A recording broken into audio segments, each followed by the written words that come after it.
아버지와 성자와 성령의 이름으로 아멘. 루카복음 23장. 빌라도에게 신문을 받으시다. 그리하여 온 무리가 일어나 예수님을 빌라도 앞으로 끌고 갔다. 그리고 예수님을 고소하기 시작하였다. 우리는 이자가 우리 민족을 선동한다는 사실을 알아냈습니다. 황제에게 세금을 내지 못하게 막고 자신을 메시아 곧 임금이라고 말합니다. 빌라도가 예수님께 당신이 유다인들의 임금이요 하고 묻자 그분께서 네가 그렇게 말하고 있다 하고 대답하셨다. 빌라도가 수석 사제들과 군중에게 말하였다. 나는 이 사람에게서 아무 제목도 찾지 못하겠소. 그러나 그들은 완강히 주장하였다. 이 자는 갈릴레아에서 시작하여 이곳에 이르기까지 온 유다 곳곳에서 백성을 가르치며 선동하고 있습니다. 헤로데 앞에 서시다. 이 말을 들은 빌라도는 이 사람이 갈릴레아 사람이냐고 묻더니 예수님께서 헤로데에 관하여 속한 것을 알고 그분을 헤로데에게 보냈다. 그 무렵 헤로데도 예루살렘에 있었다. 헤로데는 예수님을 보고 매우 기뻐하였다. 예수님의 소문을 듣고 오래전부터 그분을 보고 싶어 하였을 뿐만 아니라 그분께서 일으키시는 어떤 표징이라도 보기를 기대하고 있었던 것이다. 그래서 헤로데가 이것저것 물었지만 예수님께서는 아무 대답도 하지 않으셨다. 수석 사제들과 율법 학자들은 그 곁에 서서 예수님을 신랄하게 고소하였다. 헤로데도 자기 군사들과 함께 예수님을 엽신여기고 조롱한 다음 화려한 옷을 입혀 빌라도에게 돌려보냈다.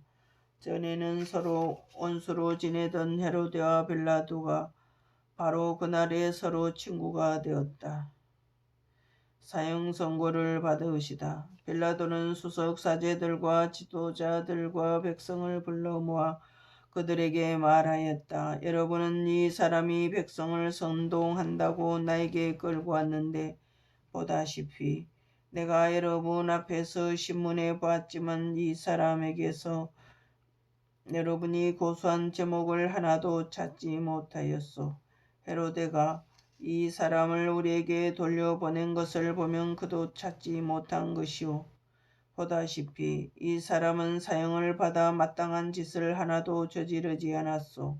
그러니 이 사람에게 매질이나 하고 풀어주겠소. 그러자 그들은 일제히 소리를 질렀다. 그 자는 없애고 바라바를 풀어주시오. 바라바는 예루살렘에서 일어난 반란과 살인으로 감옥에 갇혀있던 자였다. 빌라도는 예수님을 풀어주고 싶어서 그들에게 다시 이야기하였지만 그들은 그 자를 십자가에 못 박으시오. 십자가에 못 박으시오 하고 외쳤다. 빌라도가 세 번째로 그들에게 도대체 이 사람이 무슨 나쁜 짓을 하였다는 말이오. 나는 이 사람에게서 사형을 받아 마땅한 제목을 하나도 찾지 못하였소. 그래서 이 사람에게 매질이나 하고 풀어주겠소 하자 그들이 큰 소리로 예수님을 십자가에 못 박으라고 다그치며 요구하는데 그 소리가 점점 거세졌다. 마침내 빌라도는 그들의 요구를 들어주기로 결정하였다. 그리하여 그는 반란과 살인으로 감옥에 갇혀있던 자를 그들이 요구하는 대로 풀어주고 예수님은 그들의 뜻대로 하라고 넘겨주었다. 십자가에 못 박히시다. 그들은 예수님을 끌고 가다가 시골에서 오고 있던 시몬이라는 어떤 기레네 사람을 붙잡아 십자가를 지우고 예수님을 뒤따르게 하였다. 백성의 큰 무리도 예수님을 따라갔다. 그 가운데에는 예수님 때문에 가슴을 치며 통곡하는 여자들도 있었다. 예수님께서는 그 여자들에게 돌아서서 이르셨다. 예루살렘의 딸들아, 나 때문에 울지 말고 너희와 너희 자녀들 때문에 울어라. 보라, 아이를 낳지 못하는 여자, 아이를 배워보지 못하고 젖을 먹여보지 못한 여자는 행복하여라 하고 말할 날이 올 것이다. 그때에 사람들은 산들에게 우리로 무너져 내려라 하고 언덕에게 우리를 덮어다오 할 것이다. 푸른 나무가 이러한 일을 당하거든 마른 나무야 어떻게 되겠느냐. 그들은 다른 두 제수도 처형하려고 예수님과 함께 끌고 갔다. 해골이라 하는 곳에 이르러 그들은 예수님과 함께 두 제수도 십자가에 못 박았는데 하나는 그분의 오른쪽에 다른 하나는 왼쪽에 못 박았다. 그때에 예수님께서 말씀하셨다. 아버지, 저들을 용서해 주십시오. 저들은 자기들이 무슨 일을 하는지 모릅니다. 그들은 제비를 뽑아 그분의 겉옷을 나누어 가졌다.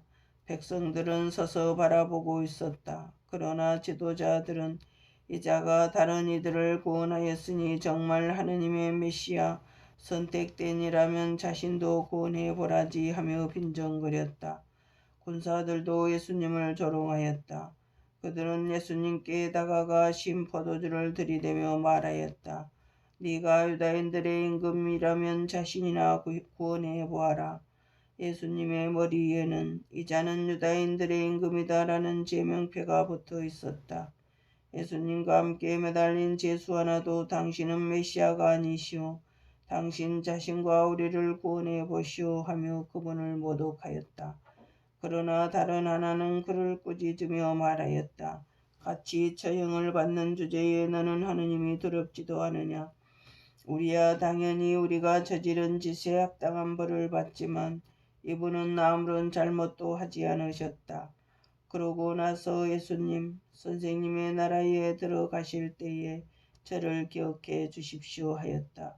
그러자 예수님께서 그에게 이르셨다. 내가 진실로 너에게 말한다. 너는 오늘 나와 함께 낙원에 있을 것이다. 숨을 거두시다. 낮 12시쯤 되자 어둠이 온 땅에 덮여 오후 3시까지 계속되었다. 해가 어두워진 것이다. 그때 성전의장 한가운데가 두 갈래로 찢어졌다. 그리고 예수님께서 큰 소리로 외치셨다.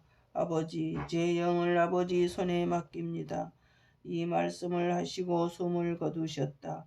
그 광경을 보고 있던 백인 대장은 하느님을 찬양하며 정녕 이 사람은 의로운 분이셨다 하고 말하였다. 구경하러 몰려들었던 군중도 모두 그 광경을 바라보고 가슴을 치며 돌아갔다. 예수님의 모든 친지와 갈릴레아에서부터 그분을 함께 따라온 여자들은 멀찍이 서서 그 모든 일을 지켜보고 있었다. 묻히시다. 요셉이라는 사람이 있었는데 그는 의회 의원이며 착하고 의로운 이었다. 이 사람은 의회의 결정과 처사에 동의하지 않았다. 그는 유다인들의 고을 아리마테아 출신으로서 하나님의 나라를 기다리고 있었다. 이 사람이 빌라도에게 가서 예수님의 시신을 내달라고 청하였다. 그리고 시신을 내려 아마포로 감싼 다음 바위를 깎아 만든 무덤에 모셨다.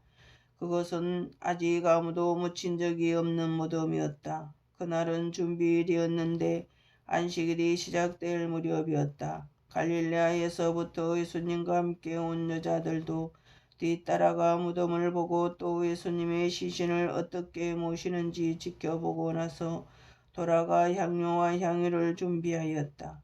그리고 안식일에는 계명에 따라 쉬었다. 성부와 성자와 성령의 이름으로 아멘.